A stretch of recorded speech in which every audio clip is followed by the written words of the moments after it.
Hi, everyone. So you might be wondering, what's a clinical psychologist doing at an ethnobotany or ethnopharmacology conference? And honestly, I asked myself that same question when I got the invite.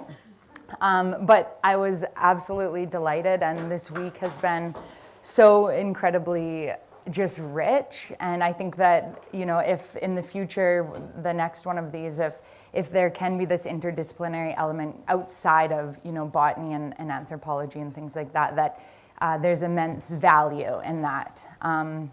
So thank you so much for including me. So I'm going to take you on a little bit of a journey today through work that actually began in the third year of my undergrad degree, and then was an honors project, and then work that I've done with my supervisor and personal, you know, mentor, Dr. Zach Walsh at the University of British Columbia.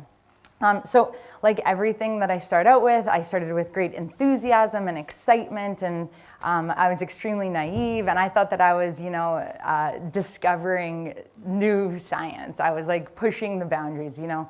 Whoa, psychedelics for healing, like I'm the first. And that's because, you know, in my field, they're really, in clinical psychology, of course, we had the original sort of, you know, Leary era, but it was really sort of taboo and fringy. So the thing that I've learned over the years, and I think that this week really captures, is that there's this thread that goes from really the origins of our species all the way to today. And that's sort of the journey that I feel like I've gone on, that there's all these different like little nuggets of wisdom through the years. So I hope that you'll see that thread too. Okay, so as a psychologist, of course, I'm interested in behavior change. You know, someone comes into my clinic and they say, you know, I need to change this thing about myself, and so I want to know, how can we do that? How can we help get you there? And most of us, most of the time, we make changes little by little, day by day, really incremental. So to use the example of quitting smoking, you might decide, you know, I'm going to not have a cigarette before breakfast, or I'm going to reduce the amount of cigarettes that I have in a day. And little by little, day by day, you'll finally wake up one morning and you won't be smoking cigarettes. But it does happen sometimes that people have these spontaneous changes in their behavior. And we've, you know, many people have talked about it this week, those aha moments that people have. And if you've, you know, used psychedelics or had those experiences, then you probably too are familiar, or maybe you've had experiences other ways. So in psychology, without the psychedelics, we see people, you know, come into maybe their physician's office and they have a health scare. Maybe there's a scan done and, you know, it looks like those cigarettes are really starting to affect you. And someone might have this sort of, oh my gosh, I need to stop today. So we have these two types, these small changes and these big leaps. So when I was thinking of the different examples of, you know, through history when we've seen this, the first one that came to my mind was Buddha. And there's, of course, some debate of how long he, you know, sat beneath the Bodhi tree. But for the purposes sort of this illustration, you know, he went to the tree as one man and left completely changed. And he had this, you know, real reckoning or this enlightenment, and decided that from that day forward, things would be different. So, you know, some of the origins of our great philosophies start this way. And then we, you know, fast forward to when my discipline started, only about 150 years ago, you know, just an absolute speck of history. And one of the first psychologists, William James, who was a nitrous oxide enthusiast, which is one of my favorite facts about him, wrote in his book, The Varieties of Religious Experiences, about this phenomenon that he called conversion, the revolution of a personality. And then there was silence. Psychology didn't seem to care about these sort of spontaneous, these big changes that suddenly occur, until William Miller who is the founder of motivational interviewing, which some of you might be familiar with. It's used in occupational therapy, physiotherapy, physicians' offices. It's sort of used across the health disciplines because it's so powerful. He was very interested in this phenomenon, and he wanted to figure out if there was sort of common traits or common characteristics to it. So he put this call out in the Albuquerque newspaper, and he said, you know, have you had this experience where suddenly everything changes? And if you have, write to me. So he gets all of these people writing to him, and he starts to characterize the different, or, you know, create the trends that he sees in their data. So there's this vividness. You certainly know that something has happened. It's not a dream. You know, something profound is occurring. It's often surprising or unexpected. Often it's uninvited. It usually has a really positive element. There's this benevolence to it. And it usually results in these permanent, lasting changes. So of course we can all have aha moments. I'm gonna, you know, stop watching Netflix every night. But then the very next night, of course, you're watching Netflix again. So this is different than that. And he called it quantum change, which I think is such a beautiful name. And hopefully by now you're realizing, and I've sort of alluded to this, that, you know, is this what the psychedelic experience is in the clinic? Is this where we're seeing this healing? And I think that that's why people were so excited about psychedelics in psychology, because here we finally have this agent that this medicine, whatever, you know, however you conceive of it, that we could give to someone and we could induce this sort of magical experience.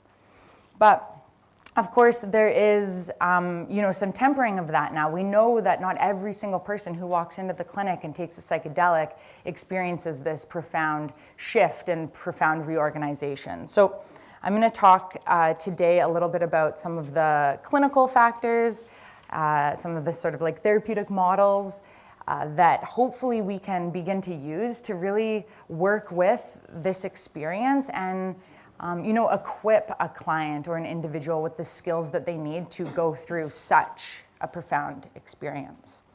But before that, I'm going to talk about some of my research that looked at psychedelics and violence as sort of a case study for psychedelics and behavior change. So, you know, unfortunately, over where I'm from, North America, I'm in Canada, but just, you know, my borders to the south, there's this absolute epidemic of mass incarceration. The United States imprisons more people than any other country in the world. And, you know, it's really quite jarring to look at the statistics of how many people we put in cages. So, serious issue, and the two main reasons that people become imprisoned are for drug offenses and for violent crimes. Now, I could do a whole talk on, you know, the policy changes and the ways in which we can really eliminate or significantly reduce incarceration for drug offenses. I'm sure you're all familiar with those things, but I'll focus on the violent crime aspect. So if we could reduce violent crimes, or as Dennis said, you know, how do we stop people from fighting each other, then hey, that could have a real profound effect. Unfortunately, you know, we send people to prison because we want them to be rehabilitated, and you know, what a better way than put someone in a cage. But surprisingly, it doesn't work. You know, they're often released back into situations, you know, poverty or other serious sort of social determinants of health that make it really difficult to sort of integrate into a society. There's a lack of support networks. You know, the best thing that it seems like we have are probation officers that are sort of, you know, there to just bust you for staying out too late or other types of things. So most people are sent back to prison. And, you know, I'm not the first person to think that this was an issue. Tim Leary also, you know, he was aware of this in the 60s. And fellow clinical psychologist is someone that I do look up to in a lot of ways. Some of the writings that he has on, you know, set and setting. During his time, psychedelics were being used more as models of psychosis. As many of us are aware of, I don't need to go into the history so much, but when they were used in these settings, they were getting these psychotic reactions. People were having all sorts of negative experiences. Leary, takes psychedelics. Of course, we have Maria Sabina to thank for that. But he has these experiences, and he's like, hey, wow, these aren't so bad at all. Actually, I'm finding that they could be powerful teachers. And if they're so powerful in this setting, then maybe the setting itself and the intention behind the use of it is important. And so, he really popularized this concept, of course, as we know, claiming that psychedelics are these non-specific catalysts, that they sort of take on the spirit of the zeitgeist, or that they, the intention that one has when taking it is going to really set up that situation to happen. And so recognizing that psychedelics could be teachers and that these experiences could be powerful for changing one's behavior, he proposed a new behavior change program using psilocybin, which was the title of it. And I think it sounds like, I don't know, he'd be good at marketing or something. So he essentially went into the prison in the Concord prison, and he gathered together a group of folks who were in prison and were, to be released within the next year or so. And he gave them psychedelics, and he said, wow, look, there's this profound effect. We followed these folks. They didn't recidivate nearly as much. And if you're familiar with this work, you'll know that Rick Doblin of MAPS later went on to reanalyze this data. And there were, to put it lightly, some sort of methodological concerns with the statistical analyses, and those effects weren't quite as profound. But, I like to think that that Leary, he felt so strongly about this, and I know this isn't how we do science, but the fact that, he felt like there's something there, and so he was eager to probably try to find what he wanted to in the data. When Doblin went back to reanalyze the data, he actually tracked down a couple of the participants, and he talked to them and Leary, and they all said, if we'd had more psychosocial support, if we'd had the psychological skills to maintain the behavior change we experienced, then we might have been able to, not recidivate. So that was the first wave of evidence in the 50s. And then we fast forward, and I know that, Paul Stamets talked a little bit about this. So I'll breeze over this paper a bit, but this was, I think it's 2014 when Peter Hendricks came out, and he thought, okay, let's look at this again. Let's look at recidivism. So had this big sample, big observational sample data set that he had access to.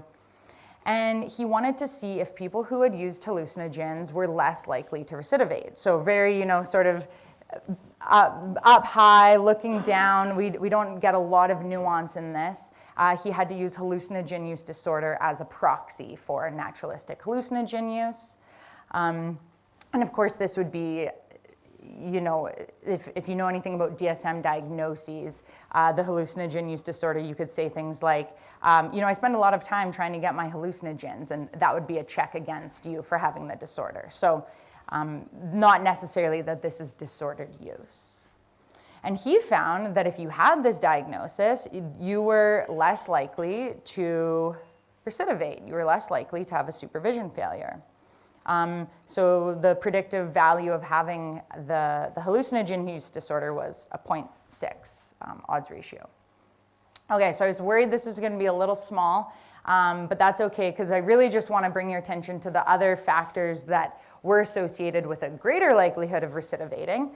Apparently being married is worse off for you than having hallucinogen use disorder.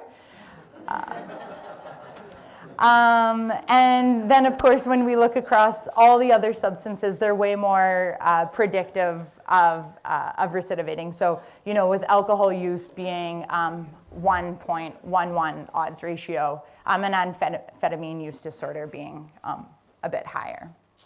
So hallucinogens sort of stand out. They're trending in the opposite direction. So this was really interesting. And my supervisor and I, we had data from his dissertation, actually, where he was in the prisons in Chicago, working with individuals studying psychopathy, actually. But I knew that we had this data on substance use because, of course, he's also a substance use researcher. So we went back to the data and we took a look at it, and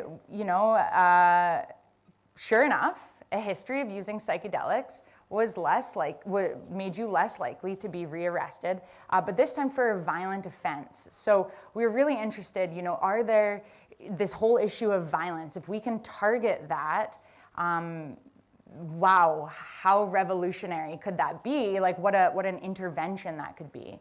And since most of these folks had been arrested for a violent crime, we thought this was really spectacular. So I have two different survival plots I'll show you. The first one is any lifetime hallucinogen use. 44% of the sample said they'd used a hallucinogen. And I'm using that term, by the way, because that's the type of data we had. It was, again, based on the DSM, our Diagnostic Statistical Manual. So it included other substances than just, the classic psychedelics. So here's our first survival plot. So for those that may be less familiar with a plot like this, basically the y-axis is the survival percentage. So the closer to 1 is surviving. And we're looking at arrest here. So you want a 1 if you don't want to be arrested. And on the x-axis is the months. So we followed these folks for about 7 years using FBI data to see if they were later rearrested. So the interviews were done in the prison, have used hallucinogens, and then followed thereafter. So if you see here, the green line is the folks who'd used any hallucinogens. They were significantly less likely to be arrested. And the group that had never had the pleasure of tripping is in the blue, and they, 42% of them were arrested. So it's a pretty profound effect. Now we really amped it up here when we looked at folks who used a lot of hallucinogens, and that's sort of what we conceptualize this hallucinogen use disorder. They just have more use. Now we have only 14% of those people being arrested. Compared to 35% of the group that had no hallucinogen use disorder. Okay, so then I was stoked. So I was in third year university at that time. I was like, okay, this is so cool, hallucinogens and violence. Like this, everyone says, drugs make you more violent, so here's a fun little, sort of turn it all on its head. So I thought, let's look at this. Let's extend this in a student sample. So maybe you don't know that there's actually a high rate of intimate partner violence in the university setting. You're experimenting with more partners, you're experimenting with more substances, a lot of things are going on. So unfortunately, that does usually result in a higher rate of violence. About 30% of folks at university have been engaged in partner violence. So it felt really like a worthy sample to sort of look at this in, and being a student myself, I thought, hey, let's see what's going on here. And because we were designing our own study this time, we actually got to look more at the nuances. So like, sure, cool, do psychedelics, be less violent, but why? And again, I'm sure all of us in this room can think of possible reasons why, but I'm a scientist, so I had to figure out the mechanism. So we recruited 1,266 folks from across Canada, my university in British Columbia, and a university in Ontario with collaborators Adele LaFrance and Brian Bird. We had quite a high rate of hallucinogen use, or psychedelic use, sorry, which we conceptualized as acid and psilocybin. We did collect data across the psychedelics, but in our final analyses, we looked at these two for a number of reasons, but sort of similar mechanisms of action. 141 of our sample had perpetrated violence. So what did we find? Did this work in a non-forensic sample? And it did. No surprise there. I probably wouldn't be here if it hadn't. So psychedelic use was associated with reduced partner violence perpetration among men in the past year. So how big was the effect? So this is, again, the no people. So they've never used acid or mushrooms. 10% of those folks said that they'd engaged in physical violence against a partner in the last year. Honestly, that's kind of shocking. That feels like a lot of people. It was cut in half when we looked at people who'd used psychedelics. To me, like as a scientist, we didn't really believe that, the stats. We ran it a couple different ways. We tried to be really conservative with the data, and it just still kept coming out. So why the heck is this happening? So one of the thoughts that we had was that emotion regulation may be implicated in this. And before I jump into that, basically what emotion regulation is, it's the ability to manage difficult emotions. So say you're at dinner and someone takes, the last delicious Papadom, rather than sort of smack it out of their hand, you think to yourself, it's okay, there's probably some down the way I can get. Or if you did sort of, smack it out of their hand and grab it, or feel sort of some sort of, interpersonal aggression towards them, you likely have difficult managing difficult emotions.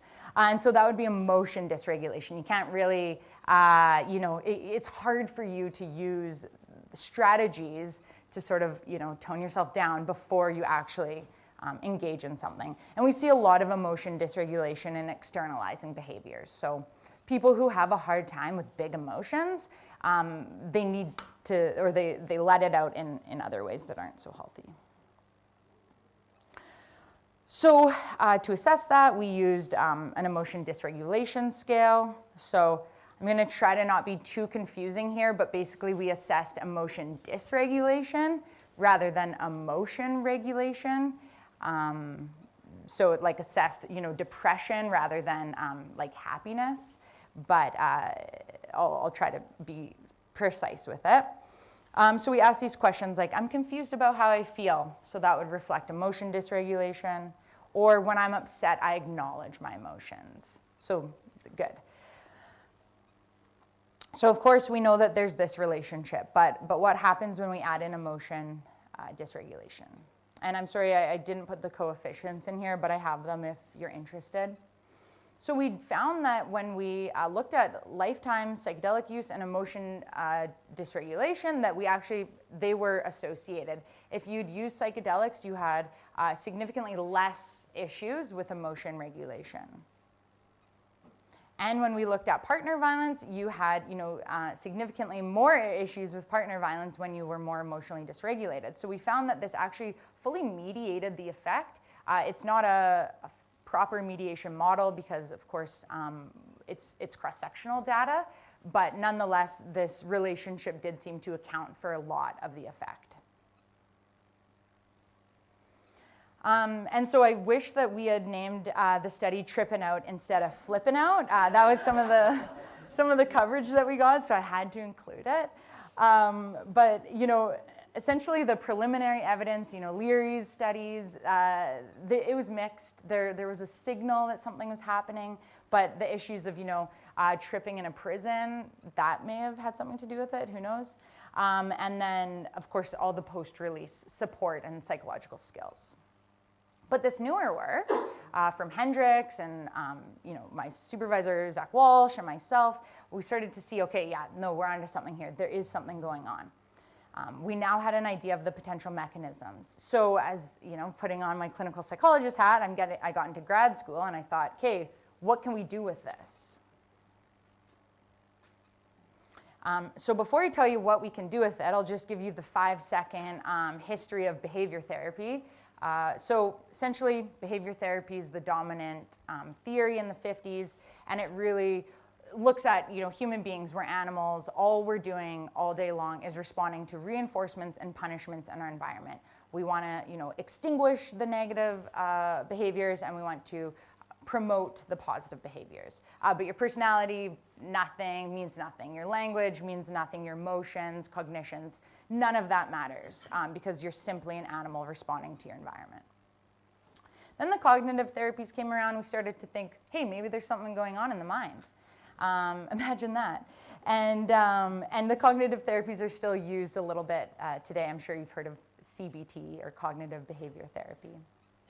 But just a few decades ago, or a couple decades ago, the third wave therapies started to come. And these are what are most exciting to me, because we're in the medical model, we're in the clinic, we're in these sort of rigid, sterile environments, and now we're actually talking about mindfulness. We're meditating with our clients, and it's all evidence-based, which is what's really important in these types of settings. So we have the acceptance and commitment therapies, dialectical behavior therapies, and mindfulness-based therapies. These are sort of the dominant ones.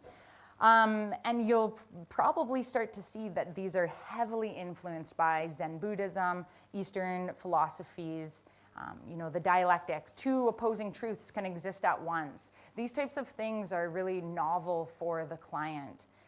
That they can, some of my clients don't even know that they are thinking. They don't even know that they can observe themselves thinking.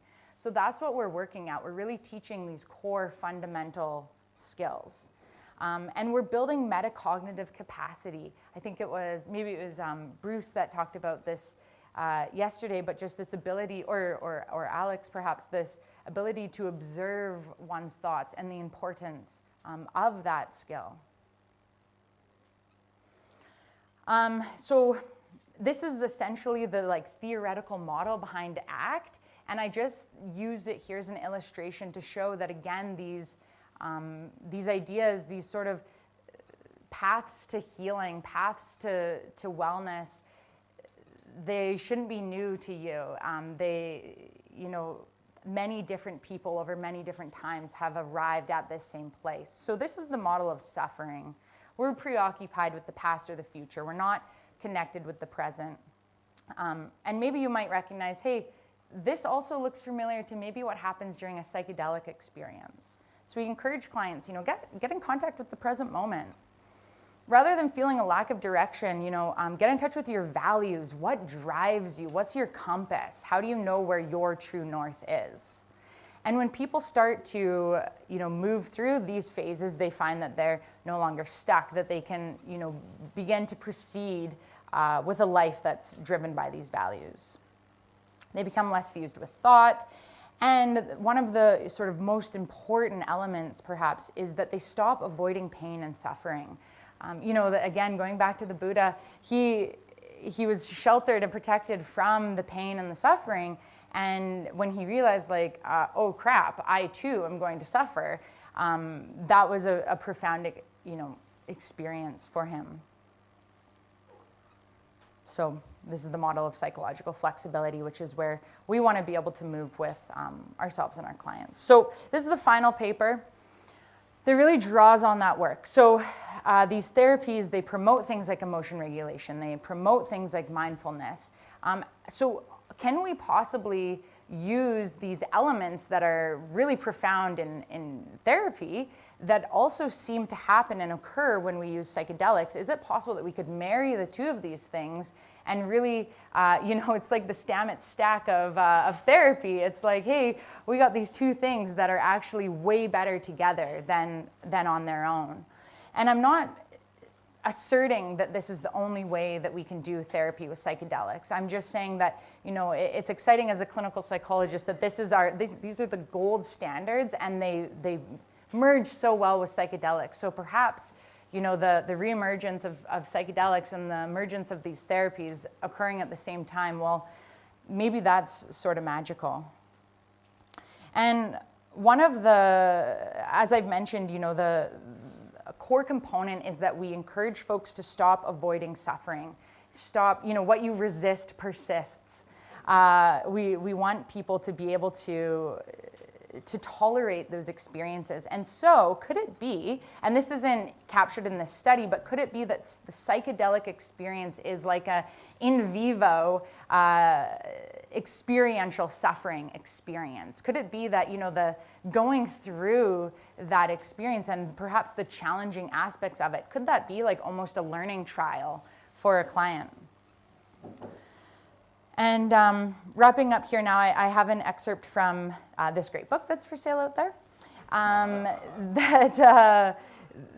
I think sort of captures this. So this is, you know, a gentleman who, having just gone through an ayahuasca experience, he goes into the room and the shaman stopped stirring and brought me some water and sat me down at the table.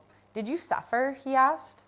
Although I felt as though I had never in my life suffered so intensely as in the last few hours, at that moment I was aware of the much greater space in my mind around the very notion of suffering itself. Buddhism teaches us that suffering is an inevitable part of life, but to have experienced so concentrated an episode of mental torture was like bringing the teaching into my cells and making it an organic truth of my life. So to summarize all of that, psychedelics are certainly associated with behavior change. We know that. But the supportive therapeutic environment, the psychological skills, the reintegration, I would argue that those are, in the clinical psychology framework, that those are as important. There is converging evidence and mounting evidence that psychedelics may have a protective effect on violence. So could this somehow, could we create these interventions? I know that I've heard about in Brazil using ayahuasca with the prisoners and things like that. So perhaps there are interventions that will come from this. Or maybe, you know, people can begin to heal before it even gets to that point. And as I alluded to, you know, I think it's just absolute magic that these therapies that are just so sort of, you know, sterilized and within the realm of, you know, medicine are having these real shared mechanisms with psychedelics. So I think that there's just an absolute great potential as we move forward. Thank you.